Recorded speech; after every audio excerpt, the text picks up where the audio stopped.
Hey everyone, hope you're doing great. Welcome back to my channel. In today's video, we'll dive into what if Deku took Superman's place as Earth's last son. Smash that subscribe button, and be sure to peek at the description below. Let's begin. The sky of Vestra was bleeding. Hues of violent crimson and bruised purple tore through the atmosphere, a cosmic aurora of a world in its death throes. The ground shuddered, not with the gentle tectonic shifts of a living planet, but with the agonal spasms of a dying one. For millennia, the people of Vestra had been a marvel of evolution. Their bodies were conduits for incredible energies, unique biological manifestations they called quirks. They could command fire, bend light, reshape matter with a thought. They were a civilization of gods, and their combined power had finally poisoned their cradle. The planet's core, overburdened by a million generations of unimaginable energy, had become unstable. It was now collapsing in on itself. Inside the sterile, white walls of the Midoriya Scientific Enclave, the chaos outside was a muted drumbeat against the hum of strained machinery. Hisashi Midoriya, a man whose gentle eyes belied a mind that could unravel the secrets of space-time, made the final adjustments to the small, crystalline vessel before him. His hands, usually so steady, trembled. "Is everything calibrated, Hisashi?" His wife, Inko, stood beside him, her face a mask of resolute grief. She was holding a small bundle wrapped in a deep blue blanket. In her arms was their son, Izuku. He was an infant, born only 3 standard rotations ago, his tuft of dark green hair a defiant splash of life against the backdrop of planetary annihilation. "The navigation is locked onto the Sol system, 3rd planet," Hisashi confirmed, his voice rough. He tapped a final sequence into the console. A star chart illuminated the screen, highlighting a small, unassuming blue-green marble. "The atmospheric composition is compatible. The yellow sun, its radiation will react with his cells. He will be different there. Strong." He looked at his son, his heart a collapsing star in his chest. Izuku was Vestra's greatest anomaly. In a world where every living being possessed a quirk from birth, Izuku was a void. A blank slate. The genetic markers for power were simply not there. He was quirkless. On Vestra, it was a sentence of frailty, a biological tragedy. But Hisashi's research had revealed the astonishing truth. It was this very absence of an internal power system that would allow Izuku's body to absorb and metabolize solar energy on a scale no other Vestrian could comprehend. His greatest weakness here would be his greatest strength there. "He will be a god to them," Hisashi murmured, a flicker of fear in his eyes. Inko clutched Izuku tighter, pressing her lips to his forehead. The infant gurgled, his large, emerald eyes blinking up at her, blissfully unaware. "No," she whispered, her voice fierce with a mother's love. "He will be a good man. That is all that matters." She gently unwrapped a corner of the blanket. Woven into the indestructible, star-spun fabric was their family crest, a stylized symbol that resembled a flowing, triangular shield with a gentle curve inside. It was an ancient Vestrian glyph, one of the first their people had ever written. "Do you remember what this means?" she asked, her finger tracing the emblem. Hisashi placed his hand over hers. "Hope. He will be their hope, Hisashi. Our hope." A violent tremor shook the foundation of the enclave, and red lights flashed across the consoles. A synthesized voice, cold and final, echoed through the lab. "Core integrity at 1%. Planetary collapse imminent." There were no more words to be said. Time had run out. Hisashi opened the vessel's cockpit. It was small, barely big enough for the child, lined with life-sustaining gel. With tears streaming down her face, Inko placed Izuku inside. He looked so small, so fragile. She tucked the blue blanket around him, ensuring the symbol of hope rested over his heart. "We love you, Izuku," she sobbed, her hand pressed against the crystalline canopy. "We love you so much. Always remember that. Be kind. Be brave. Be good." Hisashi's hand joined hers on the canopy, his own tears blurring the image of his son. "You carry all of us with you now, my boy. Our legacy. Our love. Goodbye, Izuku." He slammed his fist on the activation panel. The canopy sealed with a soft hiss, and the vessel began to hum, lifting silently from its cradle. It navigated the crumbling infrastructure of the lab and ascended into the blood-red sky, a single, silver tear shed by a dying world. Hisashi wrapped his arms around Inko, holding her tight as they watched the small point of light disappear into the cosmos. Below them, the ground gave way. Above, the sky shattered. Planet Vestra, and its billions of souls, was silenced forever. The landing, the woods outside Mizurufu, Japan, were quiet that night, bathed in the gentle silver of a full moon. The air was crisp with the scent of pine and damp earth. For Toshinori Yagi and his wife, Inko, this was their sanctuary.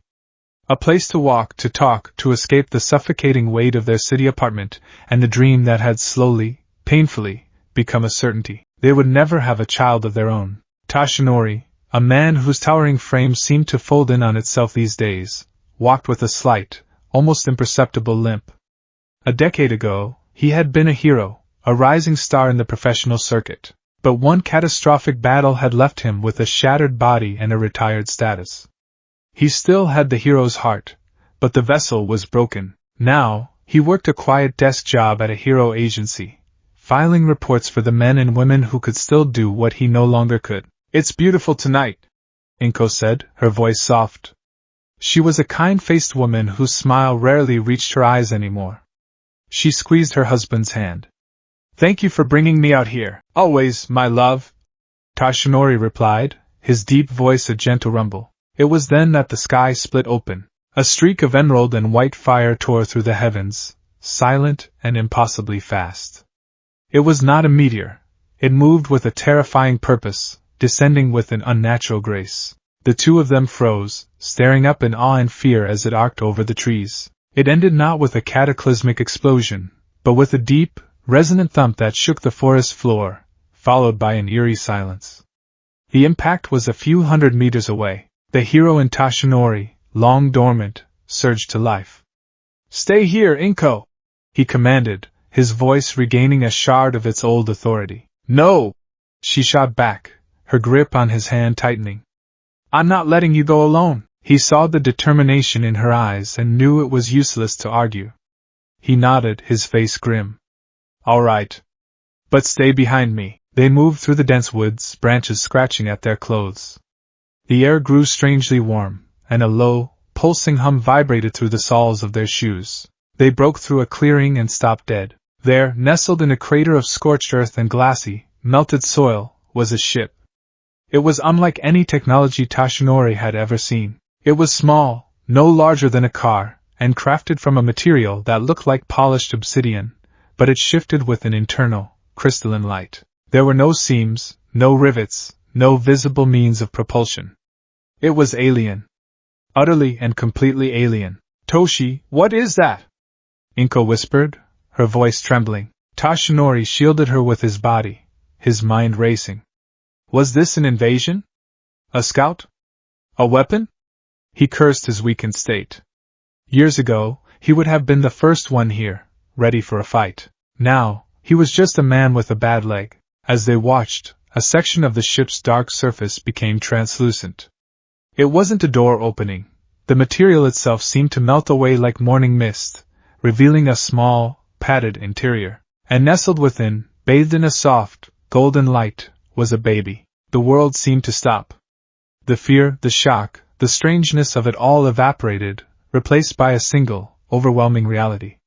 A child. A tiny infant with a wild mop of green-black hair and the biggest, most curious green eyes they had ever seen, was staring right at them.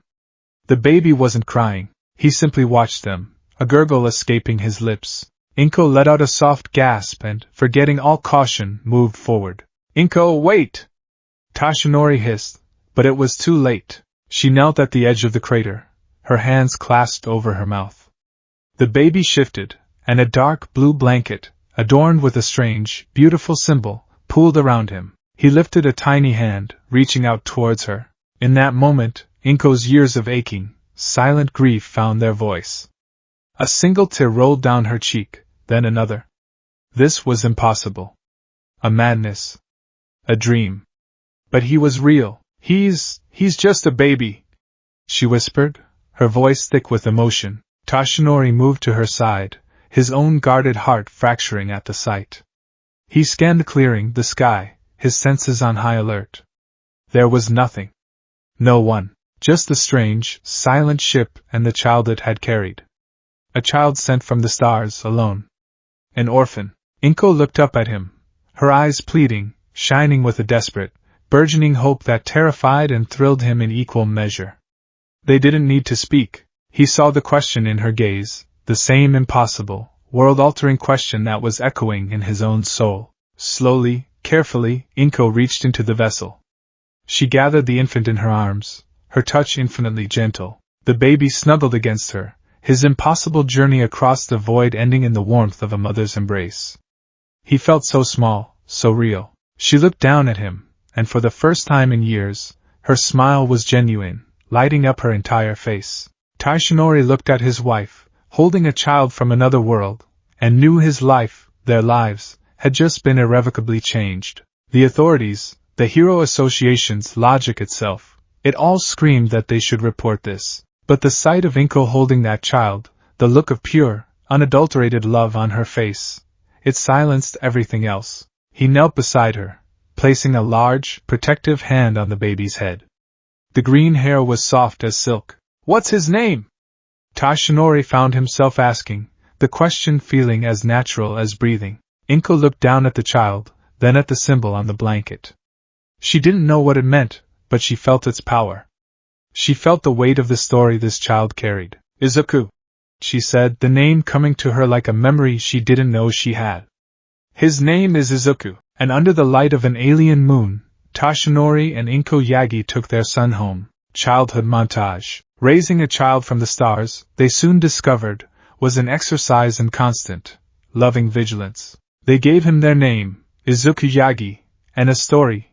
He was the child of distant relatives who had passed in a tragic accident. It was a flimsy shield, but in a world of bizarre quirks, it was enough. The true challenge wasn't paperwork. It was physics. Age 4. The first time it happened, Inko nearly fainted. She had put 4-year-old Izuku down for his nap, tucking him into his small bed adorned with all-night sheets. A few minutes later, she returned with a glass of water and stopped in the doorway, her breath catching in her throat. Izuku was floating. He was sleeping peacefully, a foot off the mattress, drifting gently up and down with each soft breath. He looked like a little green-haired cherub, completely at peace, defying gravity as if it were a minor inconvenience. Inko let out a small squeak. Izuku's eyes fluttered open. Startled from his sleep, he lost whatever unconscious control he possessed and dropped back onto the bed with a soft thump. He blinked up at her, confused. When Taishinori came home that evening, Inko explained the situation in a frantic whisper. He listened patiently, then went into Izuku's room. He found his son trying to replicate the feat, jumping on his bed with a look of intense concentration, but remaining stubbornly earthbound. Taishinori knelt down, a serious but kind expression on his face. "Izuku, my boy," he said gently. "You are special. Very, very special. But that has to be our secret, okay? We can't float where other people can see." Izuku tilted his head, his big eyes full of questions.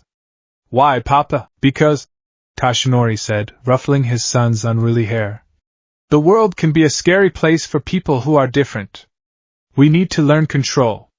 Together." Age 8. The Yagis lived a simple life, and the local park was one of Izuku's favorite places. He was a quiet, observant boy, often found scribbling in a notebook, analyzing the quirks of the local heroes and his classmates. He was well liked for his kindness, but always held himself back, a fact that intensely frustrated his one and only rival, Katsuki Bakugo. "Come on, Deku!" Bakugo yelled, his palms already crackling with miniature explosions. Bakugo's quirk was powerful, flashy, and he knew it. He saw Izuku's supposed quirklessness as both an insult and a mystery. Izuku was small, but he was weirdly durable, never getting seriously hurt. "Push me on the swing! Bet you can't even push me high enough!" Izuku, ever eager to please, ran over. "I can, Kaken!" He grabbed the back of the swing and pushed. He was trying to be careful, to use only the strength of a normal 8-year-old boy. But in his excitement, his internal governor slipped. Just for a second. The sound was not of a swing soaring, but of groaning, protesting metal. The thick steel poles of the swing set bent inward at a sickening angle, the chains twisting. Bakugo, jolted forward, tumbled out of the seat and onto the wood chips below, stunned. The other children stared. Izuku froze, his hands still on the now mangled swing. His face went pale with horror. He hadn't meant to. He never meant to. Bakugo scrambled to his feet, his initial shock turning to rage. What the hell, Deku? Did you do that? How did you do that? You're quirkless, Izuku couldn't answer.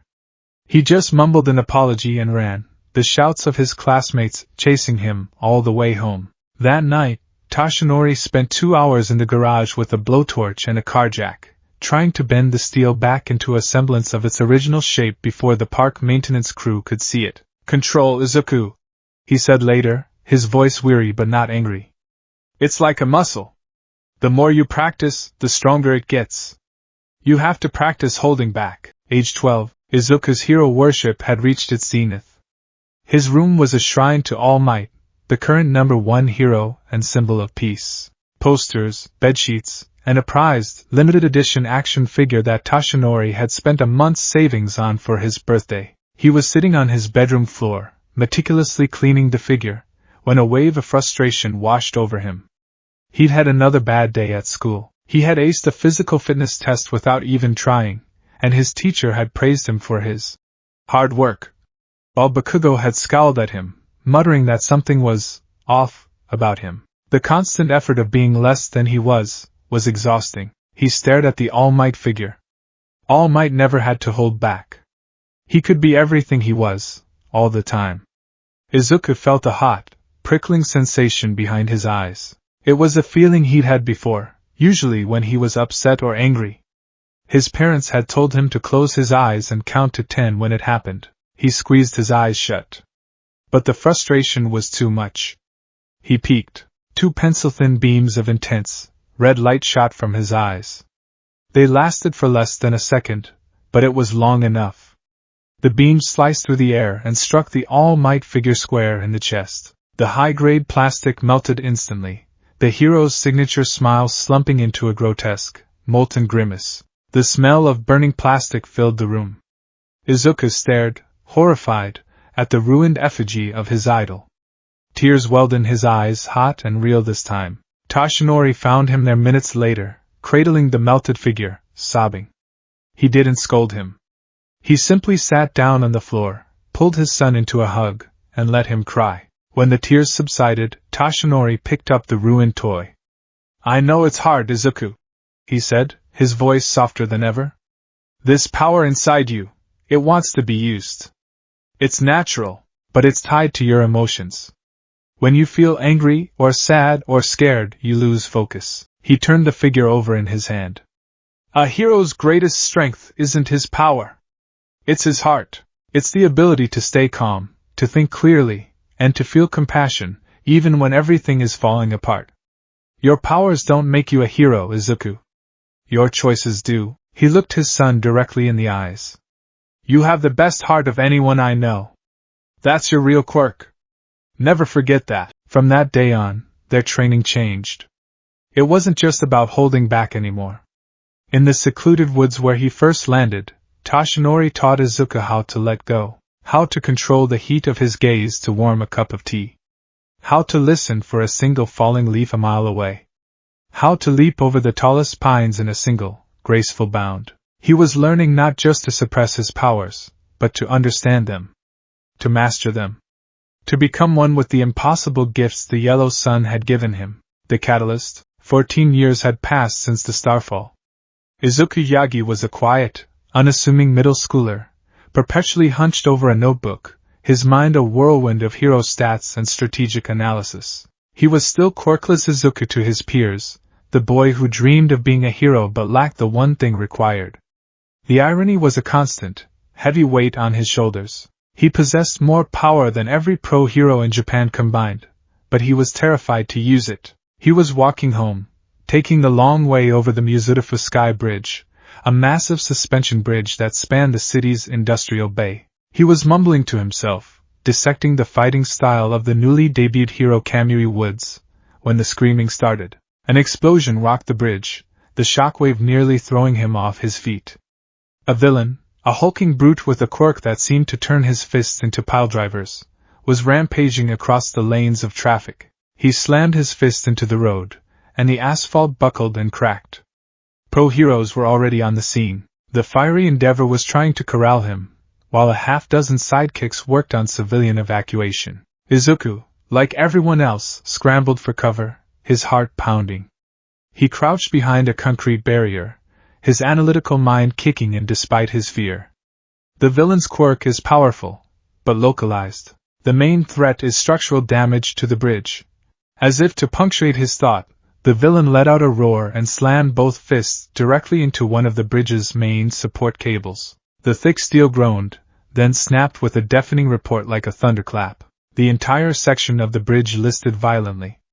Cars slid, crashing into each other. A school bus, caught in the chaos, teetered precariously over the edge, its front wheels spinning uselessly in the air. Inside, Izuku could see the terrified, screaming faces of children pressed against the windows. The heroes were overwhelmed. Endeavor was locked in combat, and the others were too far away, struggling with the evacuation. The bridge groaned again, a final, metallic death rattle. The section the bus was on was about to give way. Time seemed to slow down for Izuku. He saw it all with a terrifying clarity. The fracturing steel. The widening abyss. The children's faces. He heard his father's voice in his head. A hero's greatest strength isn't his power. It's his choices. He looked at the heroes, then at the bus. They weren't going to make it, and in that moment, something inside him broke free. It wasn't a decision. It wasn't a choice. It was an instinct, pure and undeniable. The same instinct that made him cry for his mother as a baby. The same instinct that made him run to help a friend. His body moved on its own. He pushed off from the ground. To the terrified civilians cowering nearby, he simply vanished. To Izuku, the world became a symphony of slow-motion physics. He felt the air compress in front of him, the sonic boom a distant echo he had already outpaced. He crossed the 100-meter gap in less than a heartbeat, a blur of green and white school uniform. He arrived under the collapsing section of the bridge, the water of the bay rushing up to meet it. He didn't just push against it. He remembered his father's lessons. Control. Focus. He braced himself, his feet planted on the concrete piling, and caught the tons of steel and asphalt. The impact barely registered. The bus slid another inch. The children inside screamed. He couldn't just hold it. He had to fix it. He angled his head, focusing, remembering the melted All Might figure, the countless hours of practice warming tea. A controlled, precise beam of crimson energy shot from his eyes. It wasn't a weapon of destruction, it was a tool of creation. The heat, hotter than a welding torch, struck the snap support cable and the anchor point on the bridge. In a shower of brilliant orange sparks, he fused the metal back together. He glanced up. The bus was stable. He hadn't been seen. Not clearly. He was just a shape, a shadow beneath the bridge. He had to go. Now, he pushed off the piling, launching himself back towards the crowd with another silent, air-shattering burst of speed. He landed behind the same concrete barrier he'd left an eternity, or a second, ago, his legs trembling, his heart trying to beat its way out of his chest. He was breathing heavily, not from exertion, but from sheer, unadulterated terror. On the bridge, a sudden, inexplicable stability returned. The heroes, stunned, looked at the support cable, which was now fused back to the pylon, glowing a dull red. The bus was safe. The villain, distracted by the impossible event, was quickly subdued by Endeavor. The crisis was over, but a new mystery had just begun. The civilians, the heroes, everyone who had been on that bridge started talking at once, their voices a rising tide of confusion and awe. Did you see that? Something moved under the bridge. It was a blur, like a green comet. The cable, it fixed itself. What kind of quirk can do that? Izuku slipped away in the chaos, his head down, pulling his backpack straps tight. He didn't stop running until he was miles away, safe in the familiar streets of his neighborhood. He had done it. He had saved them. And no one knew. But as the evening news began its broadcast, showing shaky cell phone footage of a green blur and an impossibly mended bridge, Izuku knew his secret couldn't last forever. The city was stunned. Hope, and a million questions, hung in the air. Who was he? The city of Musudafu was buzzing.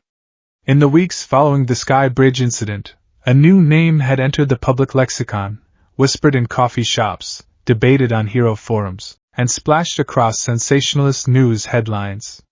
They called him the Emerald Comet. He was a ghost, a myth in the making. Grainy phone footage showed little more than a green-tinged blur, a gust of wind that righted wrongs.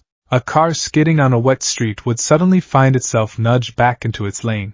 A construction worker falling from a high-rise would land softly on the ground, deposited in a blink and you'll miss it moment, left bewildered and unharmed. The comet was a phantom of benevolence, a guardian angel who moved faster than the eye could see, leaving behind only stunned silence and a city that was beginning to feel a new kind of hope, and a deep, unnerving curiosity. For Izuku Yagi, this burgeoning legend was a suffocating blanket of anxiety. Every whispered mention of the comet on the train, every news report replaying the blurry footage, was a spike of adrenaline in his veins. He had saved people. He had done what he felt he was born to do, and it terrified him. The secret was a living thing now, a second heartbeat thrumming constantly beneath the thin veneer of his normal, painfully average life. And that life was waiting for him, as it did every morning, through the gates of Aldera High School. High school life. Aldera High was a monument to mediocrity. A drab collection of concrete buildings where the students with powerful, hero-worthy quirks were stars, and everyone else was just part of the backdrop. Izuku Yagi had perfected the art of being wallpaper. He slouched, kept his eyes down, and mumbled apologies when he wasn't even at fault. He was a master of self-effacement, a necessary survival tactic when you could accidentally punch a hole through a locker just by leaning on it too hard. And that's why the current top 10 rankings are a flawed metric for actual societal contribution. The civics teacher droned on. His own minor quirk, the ability to marginally increase the font size on whatever he was looking at, doing little to captivate the class. They prioritized destructive power and public appeal over rescue and support roles. Izuku was, as usual, lost in his own world, his pen scratching furiously across the pages of his notebook. It was Hero Analysis for the Future, Volume 14. But the entries were different now. Tucked between detailed breakdowns of Endeavor's flash-fire weaknesses and Mirko's fighting style were pages filled with cryptic, personal notes. Entry 38, Kinetic Energy Redirection. Application, Catching Falling Objects. Must account for material integrity. Catching the man was easy. Catching the I-beam he was standing on required distributing the force along the entire length to prevent it from shattering. Note, wear gloves. Splinters from a steel beam are unpleasant. Entry 41, Subsonic Movement. The air displacement is the biggest giveaway. Need to find a way to mitigate the vacuum effect. The whoosh is still too loud. Maybe by altering my body's profile. More aerodynamic? Oh, Deku. The voice cut through his concentration like a shard of glass. Izuku flinched, snapping his head up. Katsuki Bakugo was staring at him from the next desk, his crimson eyes narrowed in a familiar expression of contemptuous scrutiny. Bakugo was the undisputed king of Aldera High. His explosion quirk was as powerful as it was spectacular, and his ambition to become the #1 hero was a palpable force that warped the social dynamics of the entire school around him. He was a prodigy, and he knew it, and for some reason he couldn't fathom, he was utterly obsessed with the useless, mumbling, quirkless kid next to him. What's the point of all that scribbling? Bakugo sneered, his voice a low growl that made the students around them shrink in their seats. Gonna think a villain into submission? You've been weirder than usual lately. It was true. The bullying had changed. In their younger years, it had been about Izuku's perceived weakness, his quirklessness. But now, it was about something else. Bakugo was sharp. He noticed things. He noticed how Izuku never seemed to get sick, how he never had a scratch or a bruise on him no matter how many times he tripped in the hallway. He noticed the strange, distant look in Izuku's eyes, as if he were listening to a conversation a mile away. He saw a quirkless kid who carried himself with the coiled tension of a secret that outweighed him. It infuriated him. It's just a hobby, Kaken. Izuku stammered, closing his notebook reflexively. A hobby? Bakugo scoffed, leaning forward. You look like you haven't slept in a week. Got a secret, Deku? Something you're not telling us? Izuku's heart hammered against his ribs. The air in the room suddenly felt thick, every sound amplified. He could hear the frantic beat of Bakugo's heart, the low hum of the fluorescent lights, the whisper of a student 3 rows back complaining about lunch. The sensory input was overwhelming. Just be normal. Be weak. Be nothing. And no, nothing like that, Izuku said, forcing a weak, pathetic laugh. Just studying hard. Bakugo's eyes narrowed further. He didn't believe it for a second. He saw the flicker of something ancient and powerful in Izuku's gaze before it was quickly extinguished, replaced by the usual placid fear. It was like watching a caged lion pretend to be a house cat. Bakugo hated it. He hated the lie, even if he didn't know what it was. "Tch, whatever," he grumbled, turning away. "Stay out of my way, you damn nerd." The bell rang, releasing Izuku from his purgatory.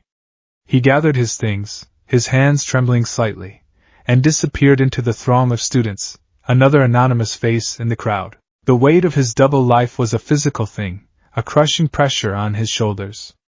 He was living a lie, and every day, it felt like the cracks were beginning to show. The double life. Night was when Izuku could finally breathe. Under the cloak of darkness, the city transformed from a social minefield into a sprawling training ground, a place where he could be himself. He didn't have a costume. He wore a simple dark green hoodie, a pair of worn cargo pants, and a black face mask to obscure his features. He was a shadow, a whisper of motion against the neon-lit backdrop of Muzurifu. His first forays had been clumsy, born of pure instinct like the bridge incident. But now, he was becoming methodical. He was learning. One evening, perched atop the Muzurifu tower, he let his senses expand. The city was a roaring, chaotic symphony of life. He closed his eyes, filtering through the noise. He pushed past the rumble of the subway, the blare of 1,000 televisions, the endless chatter of 1,000,000 voices. He was searching for a specific sound, the sharp, discordant note of fear. There. 3 blocks east. A woman's panicked heartbeat, unnaturally fast. A man's voice, low and menacing. The metallic click of a knife's blade being opened. He pushed off the ledge. He didn't fly, not yet. He hadn't mastered the sheer, terrifying control that would require. Instead, he fell, arcing through the air in a silent, controlled dive before landing with a whisper-soft tap on the rooftop of a lower building. He bounded from rooftop to rooftop, a silent, parkouring specter. He covered the 3 blocks in 4 seconds. He peered down into the alley. A man had a young woman pinned against the wall, a knife at her throat. "Just give me the bag, and no one gets hurt," the mugger growled. Izuku took a breath. This was the hard part. Not the action, but the calculation. How much force? How fast? He couldn't just appear. The shock would be as dangerous as the mugger. He needed a distraction. He looked around. A loose brick on the edge of the roof.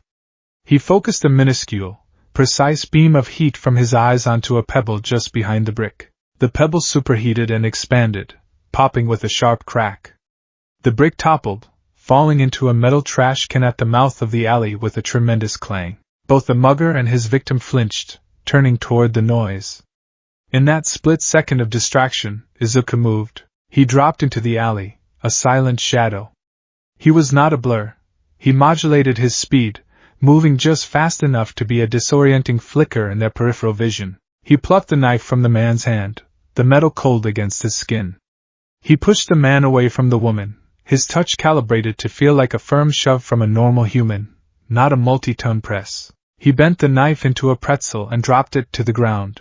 The whole sequence took less than a second. The mugger stood there, his hand empty, blinking in confusion.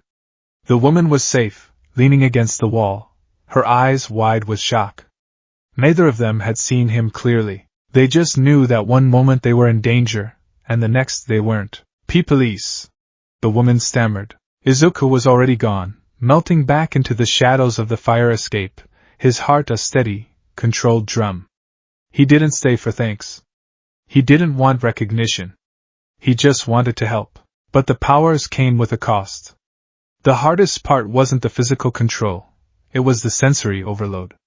His room had become his only sanctuary, but even there, the world pressed in. He had lined the walls with cheap lead-based paint and hung thick soundproofing foam, but it was like trying to stop a tidal wave with a bucket. He was at his desk, trying to finish his math homework, but it was impossible.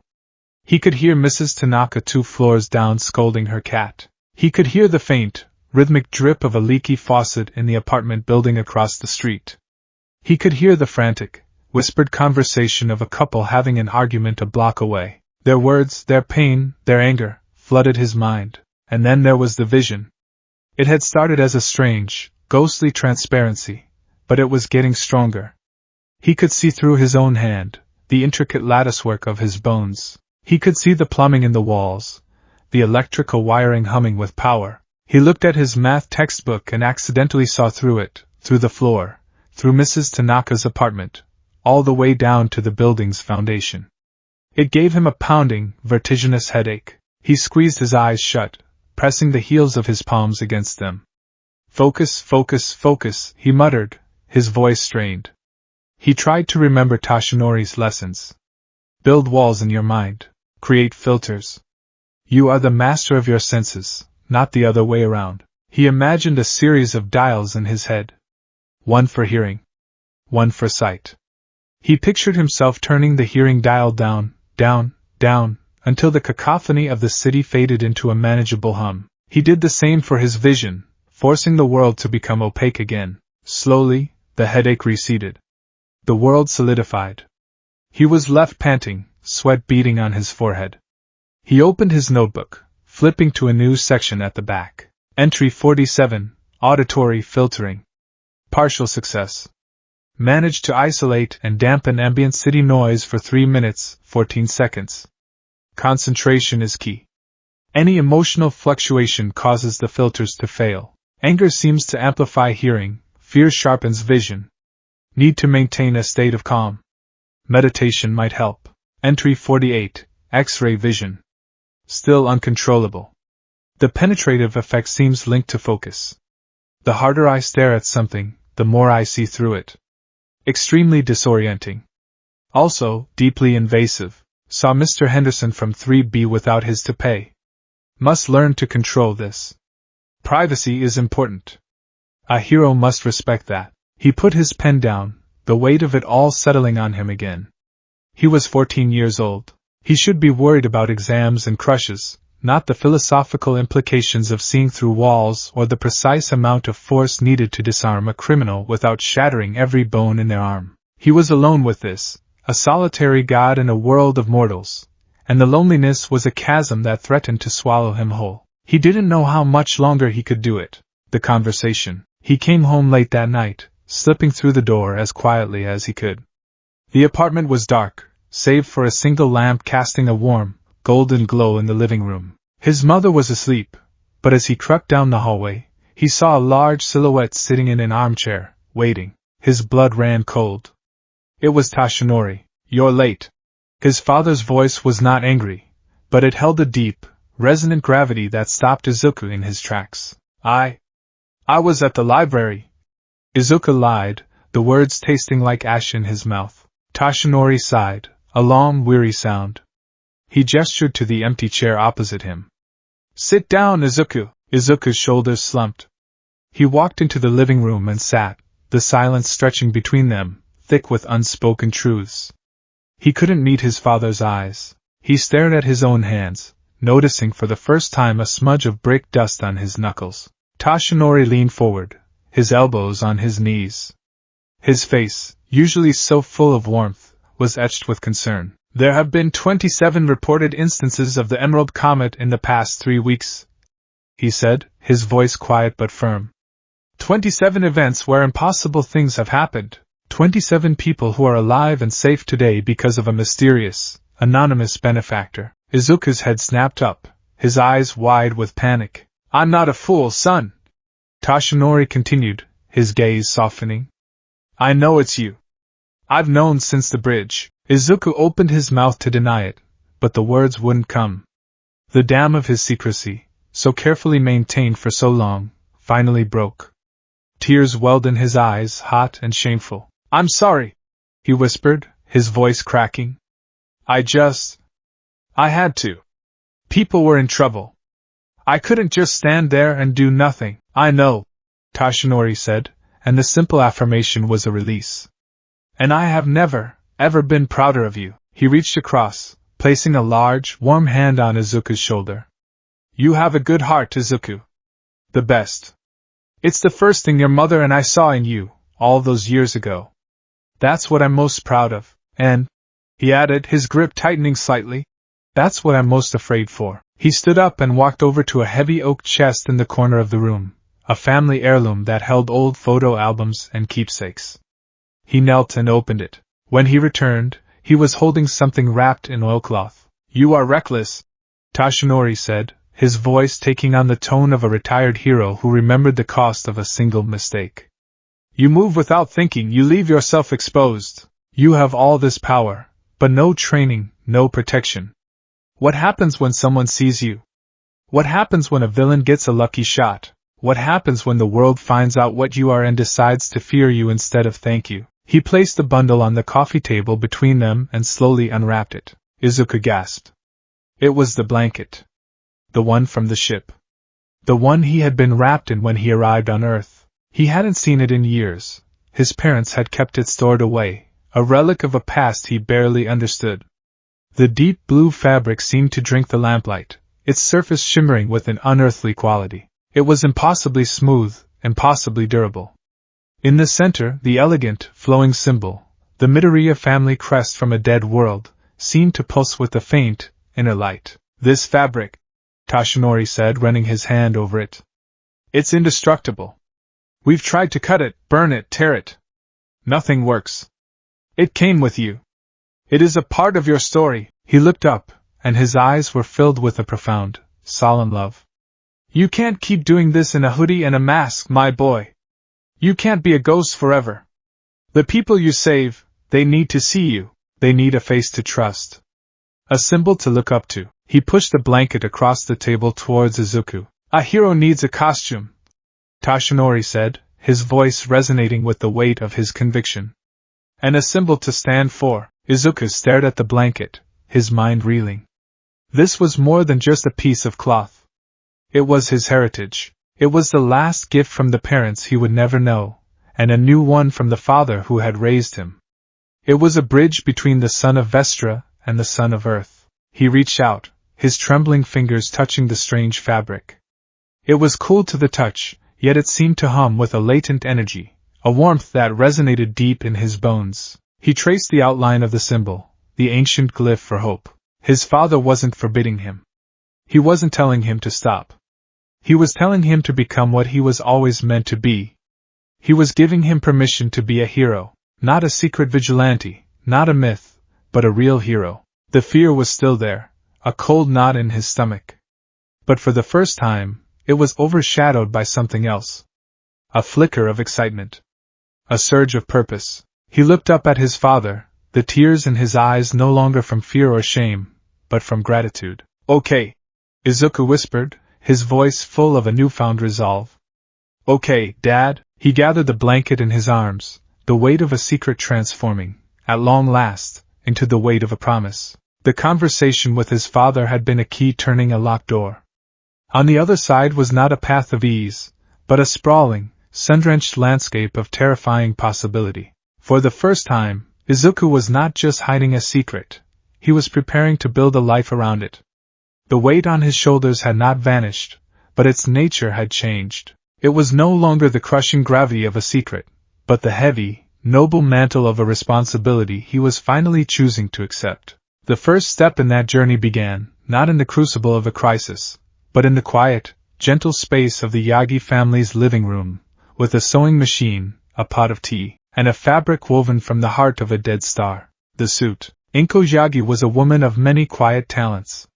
She could coax a wilting plant back to life, could turn simple ingredients into a feast, and with a needle and thread, she could perform miracles. She had mended Toshinori's favorite coats for 20 years and stitched every single one of Izuku's all-might onesies when he was a child. But the deep blue blanket from Vestra was unlike anything she had ever encountered. It's no good, Toshi, she said, her brow furrowed in frustration. She held up a pair of her finest fabric shears, the reinforced steel blades now sporting a distinct, comical bend. It's like trying to cut a shadow. The blades just slip. Toshinori, sitting at the dining table with a schematic he'd sketched on a napkin, rubbed his chin. I tried the laser cutter I have in the garage. It didn't even leave a scorch mark. Izuku, sitting on the floor with the shimmering fabric pooled around him, felt a familiar pang of otherness. Even his baby blanket was a cosmic anomaly. He watched his mother sigh, her determination warring with the sheer impossibility of the task. She ran a hand over the material, her touch reverent. The weave is perfect, she murmured. Not a single flaw. Whoever made this, they made it with love. She looked at Izuku, her eyes soft. Just like your first parents. A comfortable, supportive silence filled the room. It was one of the few times they had so openly acknowledged his origins. It wasn't a sad thing, not anymore. It was just a fact, a part of the beautiful, strange tapestry of their family. Maybe, Izuku began, an idea sparking in his mind. He thought of the ruined All Might figure, the countless hours he'd spent learning to control the destructive energy behind his eyes. Maybe you need a tool that's made of the same stuff I am. Inko and Toshinori exchanged a look. Izuku, are you sure? Toshinori asked, a note of caution in his voice. That's precise work. I've been practicing, Izuku said, a hint of confidence coloring his tone. He took a deep breath, focusing, calling upon the well of solar energy within him. He held up his hand, and his parents watched, mesmerized, as he extended his index finger. He narrowed his eyes, and a beam of crimson light, no thicker than a needle's thread, shot from his fingertip, striking the far wall. It was perfectly controlled, leaving a tiny, glowing orange dot on the wallpaper. He extinguished it instantly. Inko's eyes widened, not with fear, but with a seamstress's inspiration. My goodness, she breathed. A living needle. The process became a strange, beautiful, and utterly unique family project. Inko, with the tailor's chalk, drew the patterns directly onto the blanket, a heroic tunic, sturdy trousers, a flowing cape. Then, with the focus of a surgeon, Izuku would trace her lines with his heat vision, his eyes narrowed in concentration, sweat beading on his brow. It was the most intricate control he had ever attempted. One slip, one flicker of emotion, and he could slice their dining table in half. But guided by his mother's steady hand and his father's encouraging words, he cut the indestructible fabric as cleanly as a master tailor cutting silk. Toshinori, drawing on his old Hero World connections and design principles, provided the blueprint. The colors are important, he explained, pointing to his sketch. The blue of the main body is calming, trustworthy. The red of the cape and boots is bold, a flash of action and heroism. It draws the eye, and the symbol. He tapped the center of the chest. That needs to be the focus. Yellow is the color of the sun, the color of optimism. It's the color of your power. They worked for a week of evenings. Inko discovered that while the fabric couldn't be pierced by a normal needle, she could use Izuku's controlled heat to fuse the seams together, creating a bond as strong as the material itself. It was a painstaking process, a fusion of old-world craftsmanship and alien technology. As the suit took shape, Izuku saw the blend of influences his parents were weaving into it. The primary colors, the powerful silhouette, and the regal cape were reminiscent of the classic heroes from pre-Quirk comic books Toshinori loved. But the lines were more modern, with segmented paneling on the torso and legs that echoed the functional, armored look of current pro-heroes. Inko, in a touch of maternal whimsy and a nod to his childhood hero obsession, had styled the high collar in a way that, when the hood was up, subtly evoked the iconic V-shape of All Might's hair. She called it his victory collar. Finally it was done. Izuku stood in front of the full-length mirror in his bedroom, his breath hitched in his chest. He looked impossible. The suit was a masterpiece. The deep, starfield blue of the main body fit him like a second skin, accentuating a lean, powerful physique he usually kept hidden under baggy clothes. The boots, the belt, and the flowing cape were a vibrant, heroic red. Gold accents on his belt and wrists broke up the color scheme, gleaming in the light. And on his chest, blazing in defiant red and gold, was the symbol. The Midoriya family crest. The Vestrian glyph for hope. On this new world, in this new context, it looked for all the world like a stylized letter S. He turned, the red cape swirling around him with a life of its own. He saw himself, but he also saw a stranger. He saw the nervous, freckled boy he was, and the powerful, confident man he could be. The two identities were finally one, woven together with indestructible thread. Inko stood in the doorway, a hand over her heart, her eyes glistening with tears. "Oh, Izuku," she whispered. "You look like a hero." Toshinori came up behind her, placing his hands on her shoulders. He looked at his son, and his chest swelled with a pride so immense it almost hurt. He saw the Starfall child, the clumsy boy who floated in his sleep, and now, the young man poised to change the world. "You do, son," Toshinori said, his voice thick with emotion. "Now, there's one last thing." He stepped forward and looked Izuku in the eye. "Power is one thing. A suit is another. But what will you do when you're out there? When the world is watching? What will you stand for?" Izuku looked at his reflection, at the symbol over his heart. He thought of his birth parents' sacrifice, of his earth parents' unending love. "Hope," Izuku said, his voice quiet but steady. "I'll stand for hope," the name. He didn't have to wait long. 3 days later, the city was rocked by a new crisis. It began with a tremor, a low, guttural rumble that shook the foundations of the downtown core. It was the work of a new villain calling himself Gauntlet, a man whose quirk allowed him to absorb kinetic energy and release it in devastating shockwaves. He was a brute, more a force of nature than a thinking criminal, tearing up the financial district in a mindless rampage. His rampage had led him to the central station, where he had ripped a section of the Shinkansen, the bullet train, track from its moorings just as the 9:15 express was thundering towards the city at over 300 kilometers per hour. The first Izuku knew of it was a sound. He was in his room, trying to study, when a new note entered the city's symphony, a high-pitched, metallic screech of tortured steel, followed by the collective, rising scream of hundreds of voices in pure terror. He didn't hesitate. The suit was folded in his backpack, a constant companion now. In the space of a heartbeat, he was out his window and ascending into the sky. This was his first real flight. Not a controlled hover in the woods or a quick leap between buildings, but a true, conscious cleaving of the air. He tucked his arms to his sides, the red cape snapping behind him like a banner of war, and broke the sound barrier with a sharp crack that echoed over the suburbs. He was a streak of red and blue against the brilliant morning sky, a living comet aimed at the heart of the disaster. He saw it in seconds. The bullet train, its sleek white nose crumpled, had derailed. It was skidding sideways along the elevated track, shedding metal and sparks, careening towards a catastrophic plunge into the crowded plaza below. There were over 500 people on board. There was no time for a plan. There was only time for action. He angled his descent, accelerating, the wind screaming past him. He flew past the screeching train, positioning himself in front of it, a solitary figure standing against a multi-ton avalanche of steel. He flew backward, matching its terrifying speed, and then, he planted his feet on the rails. The impact was cataclysmic. The elevated track beneath him groaned and buckled, but he was the anchor. He was the immovable object. His boots melted into the steel rails from the sheer friction as he began to push back. He didn't just stop it. That would turn every passenger inside into a red stain from the inertia. He had to slow it. He gritted his teeth, the muscles in his back and legs cording like steel cables. He could feel the immense, screaming momentum of the train fighting him, a colossal beast trying to shrug him off.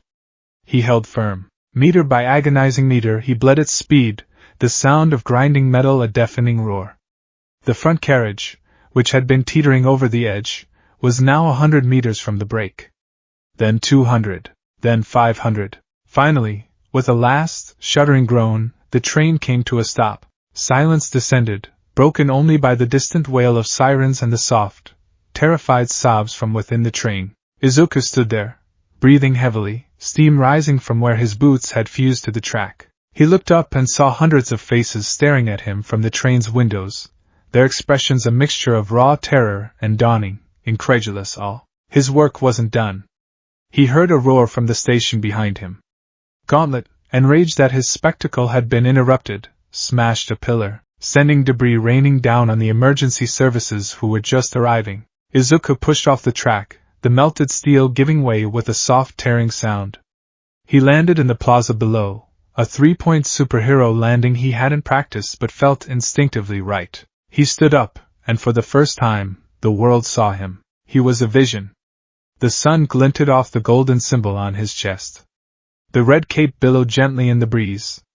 He looked powerful, impossible, and utterly calm. Gauntlet charged, his fists glowing with stolen kinetic energy. "Who the hell are you?"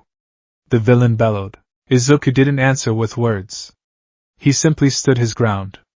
Gauntlet threw a punch, a blow that could have leveled a building. It connected with Izuku's outstretched palm with a sound like a bomb going off. The shockwave blasted outward, shattering windows for 2 blocks. Izuku didn't even slide back an inch. The energy, the immense, destructive force, simply dissipated against his skin. Gauntlet stared at his fist, then at the serene, unimpressed face of the hero before him, his bravado crumbling into disbelief. Izuku closed his hand, his fingers wrapping around the villain's fist with the gentle, irresistible pressure of a tectonic plate. The villain's eyes widened in pain and terror. With a simple flick of his wrist, Izuku tossed the hulking brute into the air. Gauntlet tumbled end over end, landing in a heap in the water of the plaza's large decorative fountain, unconscious. The fight, if it could be called that, was over. The plaza was dead silent. The police, the firefighters, the first pro-heroes arriving on the scene, they all just stared. The civilians, emerging from their hiding places, lowered their phones, their mouths agape. They had just witnessed something that broke every rule of their world. A quirk like this, it didn't exist. It couldn't exist. Then, the spell broke. A single person began to clap. Then another. And another. Soon, the entire plaza erupted in a deafening wave of applause and cheers. Izuku felt a blush creep up his neck. He wasn't used to this. He wasn't used to anyone even looking at him. He turned to leave, to disappear back into the sky as he had planned. "Wait!" A voice, clear and determined, cut through the noise.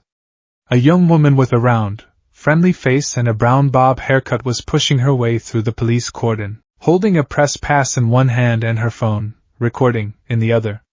She was relentless, squeezing past a burly officer to get closer. "Please, just one question," she called out, her voice earnest. "The whole world just saw what you did. They deserve to know." "Who are you?" Izuku froze. His mind went blank. A name? He didn't have a name. He was just Izuku. He couldn't say that. The Emerald Comet? That was a name the media had given a ghost. He wasn't a ghost anymore. His mind flashed to the schoolyard. To 100 different memories, all of them tinged with the familiar, stinging sound of Bakugo's voice, spitting a single word at him like a curse. "Useless Deku!" The word echoed in his head, a brand of his inadequacy. Deku. A wooden puppet. Someone who can't do anything. But then, another voice, softer and infinitely kinder, replaced it. It was his mother, years ago, when he had come home crying after learning what the name meant. She had knelt down, wiped his tears, and smiled her warm, reassuring smile. "I don't think it means that at all, Izuku. It sounds like the word Dikairu. It sounds like you're saying I can do it. To me, it sounds like the name of a hero." He looked out at the crowd. He saw the faces of the people he had just saved, looking at him with tears in their eyes. He saw the young reporter, her gaze bright with a fierce, hopeful curiosity. He looked down at the symbol on his chest. Hope. I can do it. The choice was made. He would take the name that was meant to hurt him and turn it into a shield. He would make it his own. He looked at the reporter, and for the first time, he gave the world a smile. It was a little nervous, a little shaky, but it was genuine, and it was brilliant. "Deku," he said, his voice clear and carrying across the plaza. "You can call me Deku." And with that, he pushed off the ground, a gust of wind scattering papers in his wake, and ascended into the sky. He rose above the cheering crowds, above the city, a symbol of impossible power and profound hope, leaving behind a world that had been irrevocably changed. Public reaction. The world didn't just erupt, it tilted on its axis. The footage, captured from 100 different angles, went viral in a matter of minutes. By noon, it was the only thing on the news, on any channel, in any country. In the Tokyo headquarters of the Hero Public Safety Commission, President Mera sat with her senior staff in a darkened conference room, watching the footage on a massive screen. The mood was grim. "So," she said, her voice dangerously quiet as she watched Deku stop the train. "What am I looking at? What is his quirk?" A man in a lab coat, the HPSC's top quirk analyst, cleared his throat. "We don't know, Madam President. The combination of abilities is unprecedented. Supersonic flight, invulnerability on a scale we've never recorded, strength that defies the laws of physics, and what appears to be some form of thermal energy projection. It's not one quirk. It's 4, or 5, or more. It's an impossibility." "Is he registered?" another official asked. "No," Mera replied, steepling her fingers. "He has no hero license, no agency affiliation. He appeared from nowhere. He is an unknown, unaccountable variable with the power to level a city, and the public is treating him like a messiah." She gestured to another screen, showing a live feed of the plaza. A makeshift shrine was already being erected where Deku had stood, with flowers and signs that read "Thank you, Deku." "And our hope." "This is a problem," Mera said flatly. "A very, very big problem." Meanwhile, in the small, cluttered office of the Musetta Fideli, a junior reporter named Ochako Uraraka was having the best day of her life. Her phone was ringing off the hook. Her exclusive, ground-level footage of the new hero was being licensed by every major network. "I'm telling you, Chief, he was incredible," she said, pacing excitedly. "The way he just stood there. He wasn't arrogant. He was calm. Gentle, almost. He saved all those people, and then he just smiled." Her editor, a grizzled old newsman, grunted.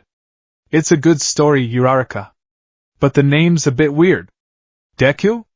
Sounds like a joke." "No!" Ochako insisted, her passion flaring. "You don't get it. It's perfect. It's humble. It's not about him, it's about what he can do." When I looked at him, when I saw that symbol on his chest, I don't know how to explain it. I felt safe. I felt hopeful. She sat at her desk, pulling up a still frame from her video. It was a clear shot of the symbol. She had already run it through every known database of hero logos and corporate brands. Nothing. It was completely new. "Deku, the symbol of hope," she murmured, typing the words at the top of a new document. It was more than a headline. It was a mission. She would be the one to tell his story. She would find out who he was, where he came from, and what he stood for. Far away from the chaos, in a quiet apartment, a family of 3 sat on their sofa, watching the news. Inko was dabbing her eyes with a tissue, a proud, watery smile on her face. Toshinori had his arm around her, his own expression a complex mixture of immense pride and deep-seated worry. Izuku sat between them, his knees drawn up to his chest, watching his own impossible act replayed in high definition. He saw the awe on the people's faces, heard the sound of their cheers. He heard the news anchors calling his name Deku, with a reverence that made his stomach flip. It was too much. It was overwhelming. He was just a boy from Muzutafu. He was just Izuku. He felt a large, comforting hand on his shoulder. It was Toshinori. "You didn't just save a train today, son," his father said, his voice a low, steady anchor in Izuku's storm of emotion. "You gave them something to believe in again." Izuku looked from the screen to his parents. He saw their love, their faith in him. The world outside could debate, they could fear, they could worship. But here in this room, he was not a god or an alien, he was home. He took a deep breath, the air filling his lungs. The journey had just begun. The weight was heavier than ever, but for the first time, he felt strong enough to carry it. He was Deku. And he was ready. While the world was falling in love with a savior, one man was watching the same footage with an entirely different emotion, a cold, intellectual, and deeply personal terror. He was not in a bustling newsroom, or a sterile government facility. He was in the penthouse suite of a skyscraper that bore his own name. A spire of black glass and chrome that pierced the clouds and looked down upon Muzdalifa like a silent, judgmental god. The room was a monument to minimalist precision. Clean lines, monochromatic furniture, and a single, panoramic window that displayed the city like a circuit board. On a holographic screen shimmering in the center of the room, the image of Deku catching Gauntlet's punch was frozen in time. The man watching was as sleek and polished as his surroundings. He was tall and slender, dressed in a bespoke black suit, his movements economical and precise. His most striking features were the deep, weary shadows under his intelligent eyes and the wild, untamable shock of indigo hair that seemed to defy the severe order of everything else about him. This was Satoshi Shinso, the enigmatic CEO of Shinso Corp., the world's leading innovator in quirk suppression technology and advanced robotics. He was a genius, a philanthropist, a self-made billionaire, and the most charismatic man most people had never met. He was also a man who understood, better than anyone, the corrupting nature of absolute power. He gestured with a flick of his wrist, and the hologram zoomed in, enhancing the image of Deku's face. He saw the faint blush of embarrassment, the nervous but genuine smile.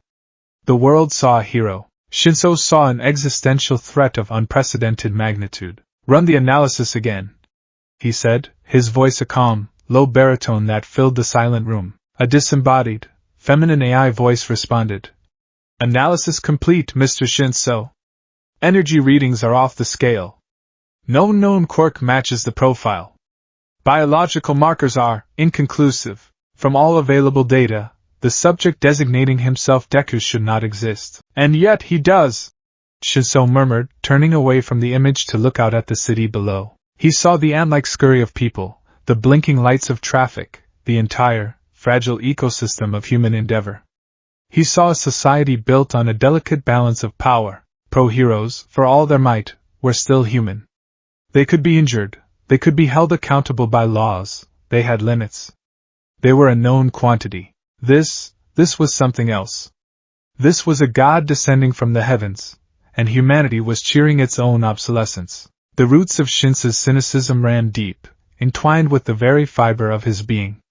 He had been born with a powerful quirk, brainwashing. With a single vocal response, he could seize control of a person's mind, making them a puppet to his will. In a world that fetishized flashy, physical powers, his was deemed insidious, villainous. He was shunned as a child, feared by his peers, and told by every teacher and counselor that his gift was a curse. The path to heroism, the only path to societal validation for the powerfully quirked, was barred to him. So he had forged his own path. He had sharpened his intellect into a weapon far more potent than any quirk. He built an empire on the premise that power needed to be controlled, contained, and if necessary, neutralized. Shinso Corp's best-selling products were power-dampening cuffs for prisons and advanced support gear that could level the playing field between a hero and a villain. He had dedicated his life to the principle that no single being should have the power to impose their will upon the world. And now, a smiling god in a red cape had just stopped a bullet train with his bare hands.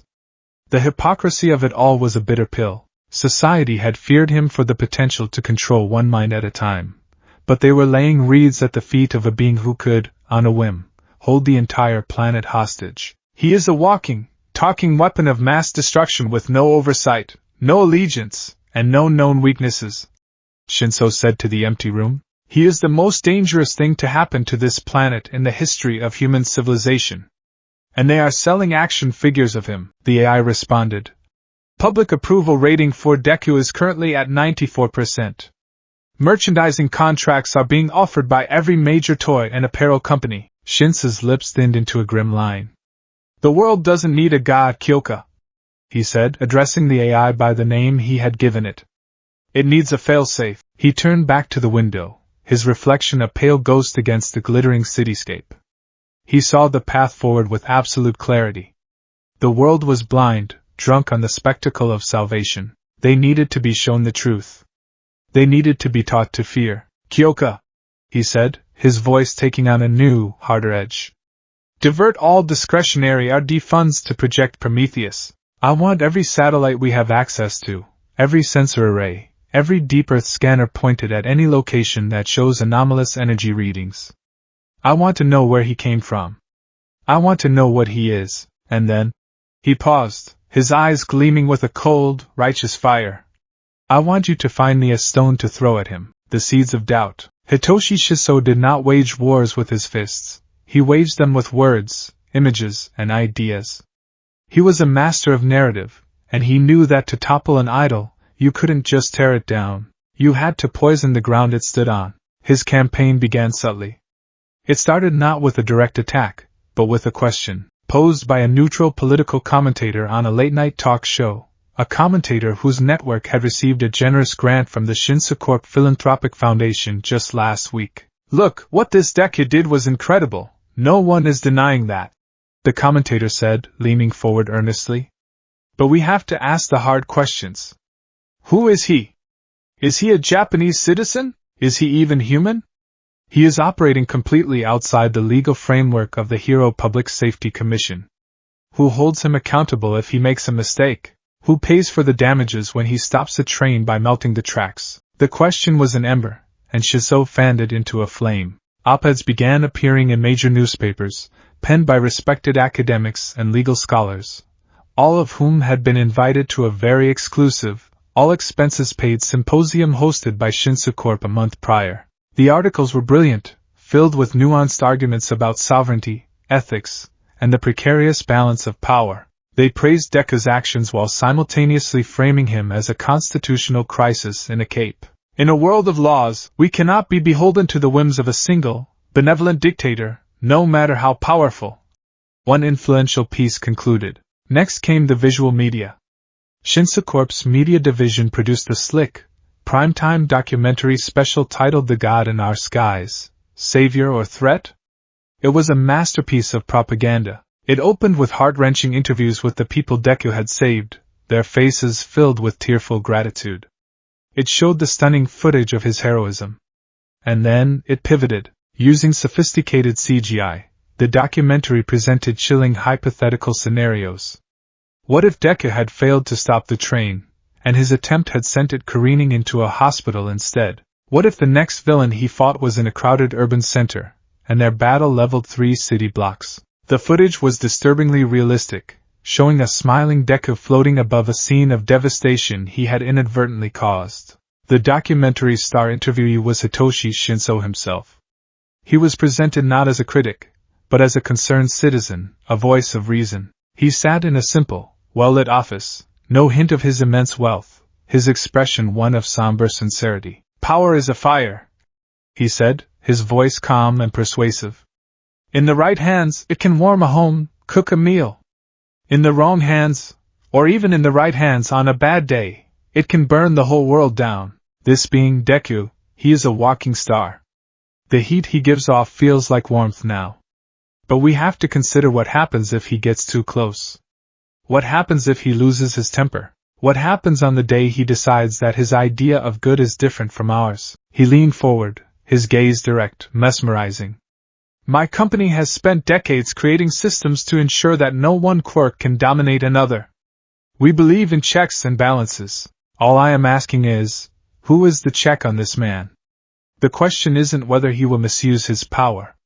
The question is, what can we do if he does?" The effect was immediate and profound. The unadulterated adoration for Deku began to curdle. The approval ratings, while still high, dipped for the first time. The hero forums that had been filled with nothing but praise were now battlegrounds of fierce debate. For every person who saw Deku as a savior, there was now another who saw him as a potential tyrant. Izuku felt the shift like a change in the atmospheric pressure. The smiles he received after a rescue were now sometimes accompanied by looks of fear. He would save a family from a burning building and overhear a bystander whisper, "It's amazing, but it's terrifying." During one patrol, he flew over the park where he used to play as a child. A group of children were playing heroes and villains. One boy, wearing a red towel as a cape, stood on top of the slide. "I'm Deku!" he shouted triumphantly. Another boy on the ground pointed a finger at him. "Nah! My dad says Deku is dangerous. He could break the whole world by accident. I'm Hitoshi Shiso, and I'm here to stop you." The words hit Izuku harder than any physical blow ever could. He hovered there, invisible in the clouds, his heart aching. He was saving people, he was doing everything right, everything his father had taught him.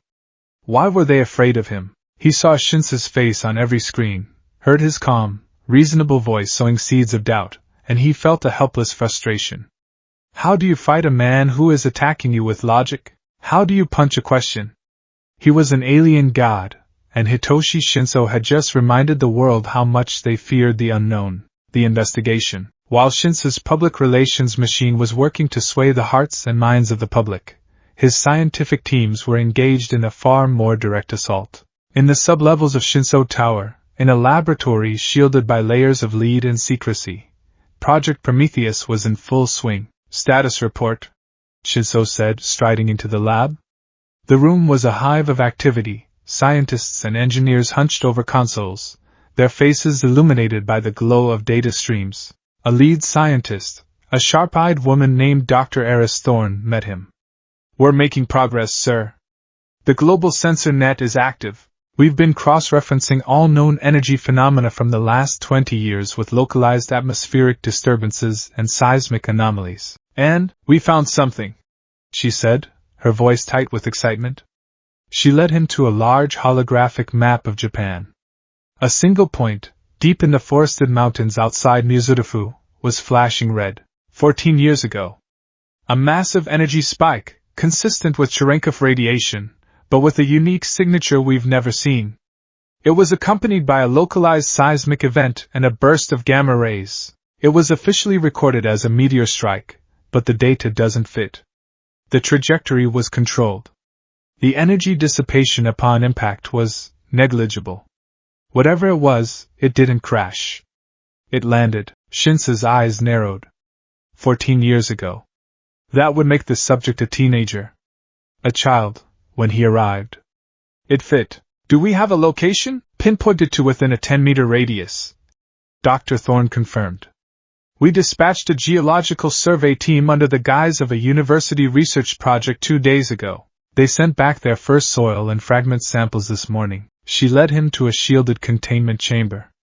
Inside, a robotic arm was manipulating a tiny, dust-sized fleck of metal with a laser. The fragment was dark, almost black, but it seemed to drink the light around it. The material is alien, Thorne said, her voice filled with a scientist's awe. The atomic structure is impossibly dense. It's not on the periodic table. We're still analyzing its properties, but its primary characteristic seems to be its interaction with energy. Elaborate, Shinso commanded. It appears to be a perfect energy conduit, she explained. It absorbs and channels energy with near 100% efficiency. A vessel made of this material could travel between stars and barely expend any fuel. It's a work of art. I'm not interested in its artistic merits, Doctor, Shinso said, his voice cold. I'm interested in its flaws. Its weaknesses. Every material has a resonant frequency, a decay rate. Find it. There's something else, sir, Thorne said, her expression turning serious. She gestured to another monitor, which displayed a complex molecular model. While analyzing the fragment's energy signature, we isolated a secondary element embedded within its matrix. A radioisotope.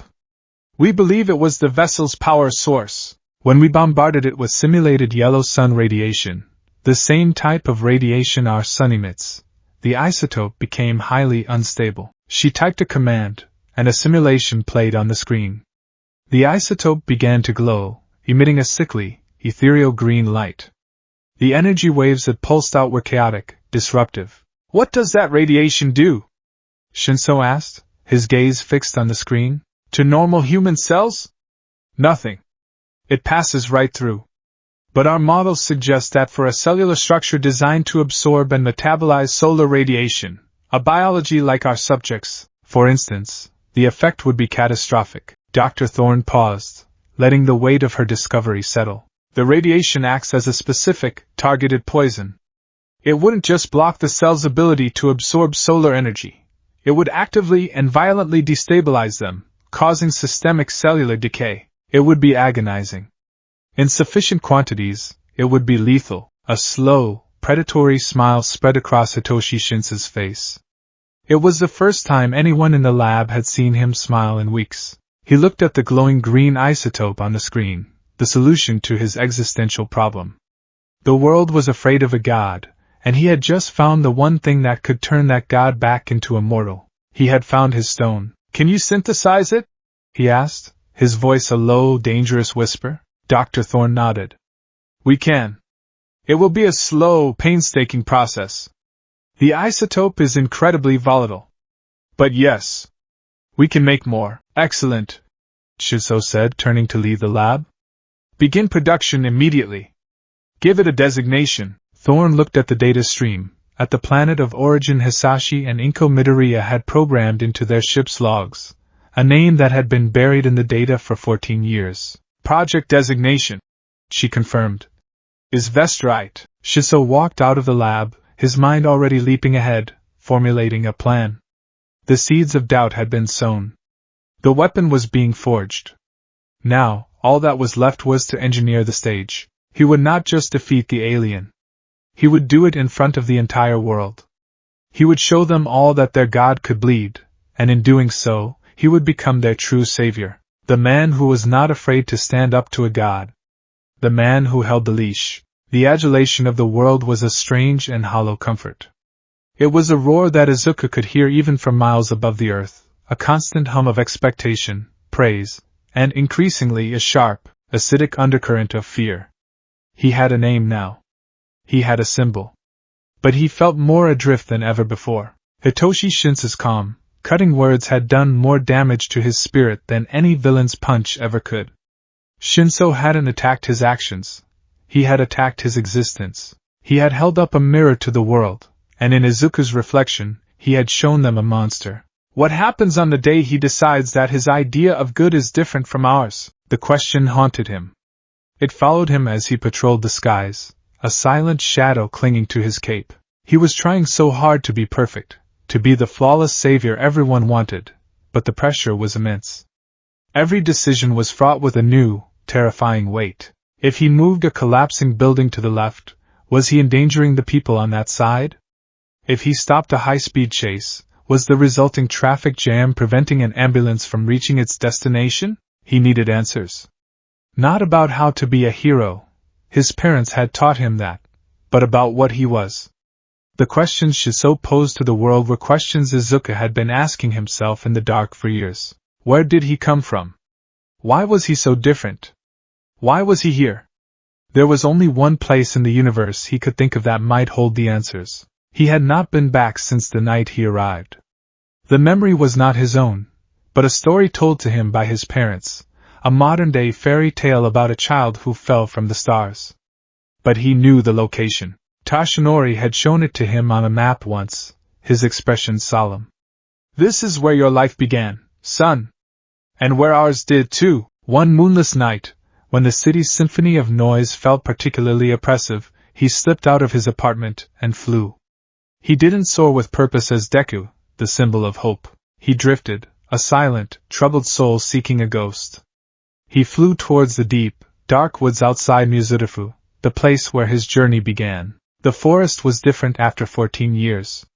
Nature, patient and relentless, had worked to heal the scar his arrival had left. The crater was now a shallow, moss-covered depression. Saplings grew where the earth had been scorched to glass. But the feeling was still there.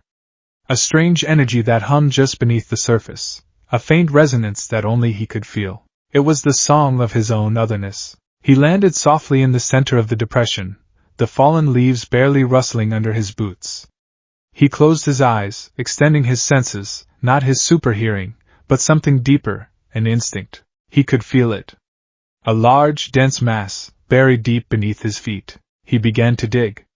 He didn't use the brute force of his super strength. This was delicate work, an act of archaeology on his own life. He moved with controlled, surgical speed, his hands vibrating at a specific frequency that turned the soil and rock to loose powder, which he carefully moved aside. He dug for nearly an hour, descending deeper into the earth, until his fingers brushed against something impossibly smooth and cold. He cleared the remaining dirt away, revealing the obsidian-dark surface of his ship. It was exactly as his father had described it, a seamless, crystalline vessel that seemed to absorb the very darkness of the forest. It was smaller than he had imagined, a silent, solitary womb that had carried the last hope of a dying race across an ocean of stars. He ran a hand over its surface. There was no door, no handle, no visible point of entry. It was a perfect, sealed object. He remembered his suit, the symbol on his chest. On a hunch, he looked down at the ship and found it, etched into the hull, almost invisible unless you knew to look for it, was the same flowing, triangular crest. The symbol of the House of Midoriya, the symbol for hope.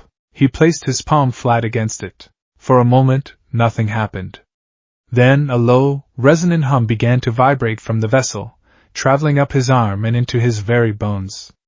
It was a sound of recognition, of awakening. The ship's dark surface rippled, and lines of soft, emerald light traced their way across its hull, forming complex patterns and alien script.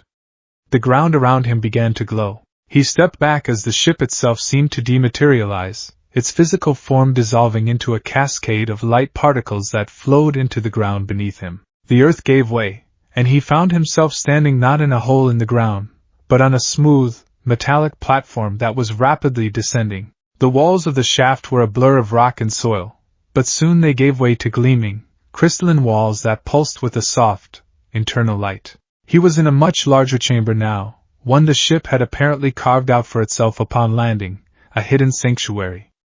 The platform slowed to a stop in the center of a circular room. The light from the walls coalesced in front of him, swirling and gathering into a single point.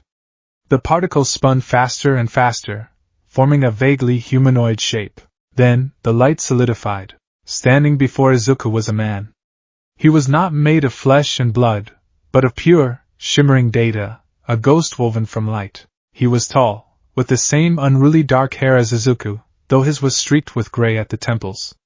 He wore the simple, elegant robes of a Vestrian scientist, and his face was kind. His eyes, the same emerald green as Izuku's, held an intelligence that was both brilliant and deeply sad. It was a face Izuku had unknowingly seen in his own reflection every day of his life. The construct's lips moved, and a voice echoed in the chamber. It was a voice Izuku had never heard, yet it resonated in his soul like a half-remembered lullaby. "Hello, Izuku." Izuku stared, his breath caught in his throat. Tears welled in his eyes, hot and immediate. He knew, with an instinct that transcended logic, exactly who he was looking at. "You're," he whispered, his voice cracking. "You're my father." The hologram smiled, a gentle, melancholic expression. "I am a sentient construct, a filtered memory of your father, Hisashi Midoriya. I am all that is left of him. But I have his memories, I have his love for you. And I have the answers you seek, the truth." For hours, the ghost of Hisashi Midoriya spoke. Izuku sat on the cold floor of the chamber, listening, absorbing, his entire conception of himself shattering and reforming with every word. The construct, which Izuku came to think of as simply Hisashi, began by showing him Vestra. The walls of the chamber transformed into a vast, panoramic viewscreen, displaying images that stole Izuku's breath away. He saw crystalline cities that pierced skies of crimson and gold, floating islands held aloft by elegant fields of energy, and a people of gods. "Our world was a marvel of evolution, Izuku," Hisashi's voice explained as images of Vestrians flew through the air, shaped matter with their hands, and commanded the elements. "For eons, our biology evolved to channel the unique energy of our planet. We called these abilities quirks. Each citizen was born with one, a unique expression of their genetic potential. Our society was built upon it. It was our strength, our culture, our identity." Izuku watched, captivated. It was like the world he lived in, but amplified 1,000 times.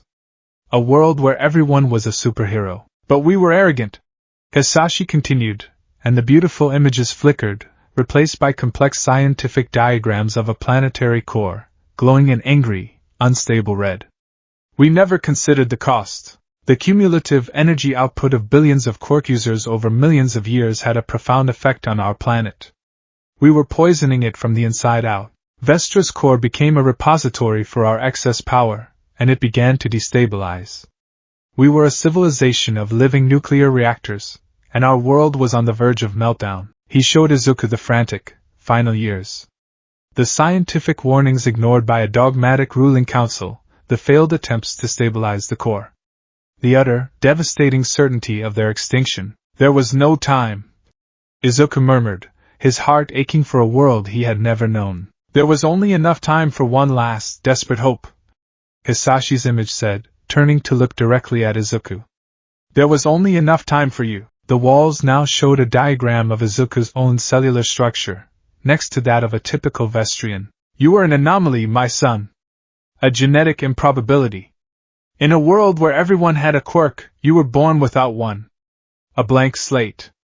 Your mother and I were heartbroken. In our society, it was seen as a disability, a tragic flaw. The hologram paused, a flicker of something like remembered pain in its eyes. But my research showed me the truth. The very biological systems that allowed Vestrians to generate their own power also made them a closed circuit. They couldn't absorb significant amounts of external energy. But your cells were different. They were empty vessels, uniquely designed to absorb and metabolize ambient radiation. Specifically, the radiation of a young, healthy yellow star. The star chart of the Sol system appeared on the wall, the third planet highlighted in green. Under the light of Earth's sun, your body has become a living solar battery of unimaginable capacity. Hisashi explained. Your quirklessness, the thing that would have made you the weakest on Vestra, makes you the strongest being on Earth. Your strength, your speed, your invulnerability, your flight, the energy you project from your eyes, it is all a gift from the sun.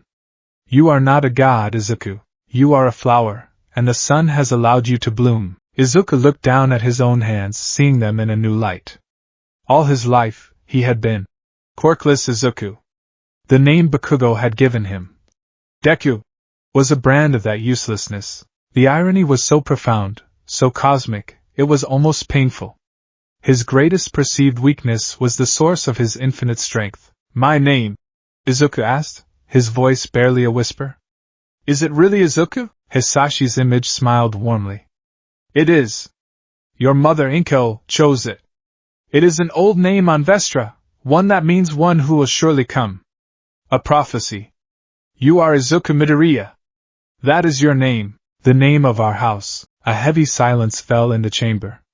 Izuku processed it all. Vestra. The quirks. The sun. Hisashi and Inko. He finally had the truth. And with it came the one question he had been terrified to ask, the answer to which he already knew. Am I?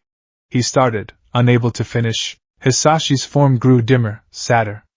The walls showed a final, terrible image, a planet shattering into a billion pieces, a silent, beautiful, cosmic firework of death. Yes, my son, the construct said, his voice imbued with the recorded grief of a dying man. The planetary collapse was total. There were no other ships. There was no evacuation. You are the last son of Vestra. All of our hopes, our dreams, our memories, our culture, they live on only in you. You are the echo of a dead world. The finality of it hit Izuku like a physical blow. He wasn't just an orphan. He was a species of one. The loneliness he had felt his entire life suddenly expanded to a galactic scale, an infinite, empty void. He doubled over, a sob tearing from his throat, the sound swallowed by the silence of his father's tomb. He wept for the parents he had never known, for the world he had never seen, for the billions of lives, each with their own story, their own quirk, their own hopes, that had been extinguished in a flash of light. He was utterly, completely, and irrevocably alone. The hologram of Hisashi did not move. It simply watched, a silent, loving sentinel, allowing his son the space to grieve for a home he never had. The warning, when Izuku's sobs finally subsided, leaving him emotionally hollowed out, the construct spoke again. Its voice was graver now, tinged with a new urgency. There is more you must know, Izuku. A danger from our past that could threaten your future. The image of shattered Vestra was replaced by a face. It was a strong, severe face, with sharp, aristocratic features and piercing eyes that held a fanatic's gleam. He was clad in dark, imposing Vestrian military armor. This was General All for One, Hisashi said, his voice laced with contempt. A military zealot and a genetic prodigy.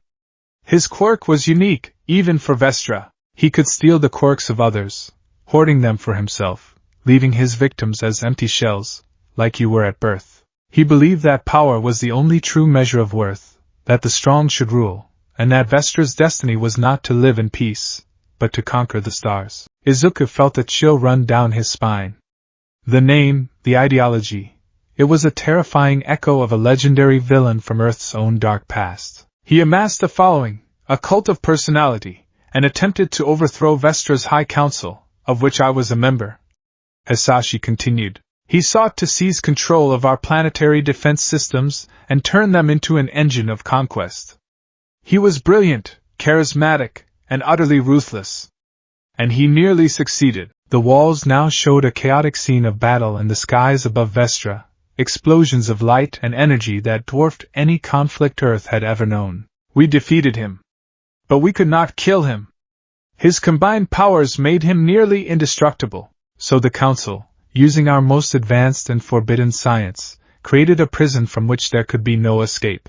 We opened a tear in the fabric of space-time, a gateway to a pocket dimension of infinite nothingness. A silent, timeless existence between dimensions. We called it the Phantom Zone. A swirling, black and white vortex appeared on the wall, a horrifying rift in reality. Izuku could see spectral, screaming shapes being pulled into it, all for one and his most loyal lieutenants. We cast him and his followers in, and sealed the gateway behind them. It was meant to be a permanent solution. But the gateway's integrity is not absolute. It can be weakened. Hisashi's construct turned to face Izuku, its expression deadly serious.